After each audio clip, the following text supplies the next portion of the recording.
हाँ जी, हाय ओए परदेसा, हाय परदेसा, चंगिया भलिया बंदिया को भी रंग करवाने लग। खाना आ गया हमारे लिए जनाब। अस्सलाम वालेकुम। हाँ जी जनाब, आज हम करने आए हैं रंग दीवारों पे। ये कर आज दूसरा दिन है, काम पे आ रहे हैं। ये हमारा ठेकेदार है। हाँ भले भले करते हो ठेकेदार जनाब जिन्हें ना लाए थे। और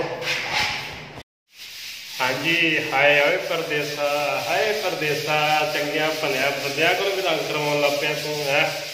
हाय सब कुछ करना पैंदा परदेसा दे वेजा वे बल्ले रंग दे होए पे के नहीं पता रंग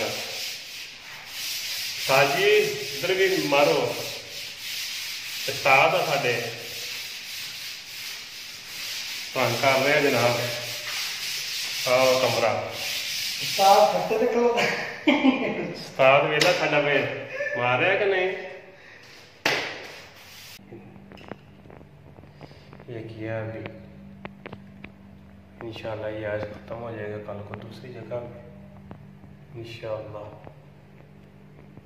ये देखें अभी खाना खाने लगे हैं कतरियों के यहाँ जहाँ पे हम काम करने आए हैं ना, वहाँ पे ये देखो ये 4 बोतलें पानी की दी हैं, ये दी है और साथ में ये वह सही है। ये हमारे उस्ताद साहब।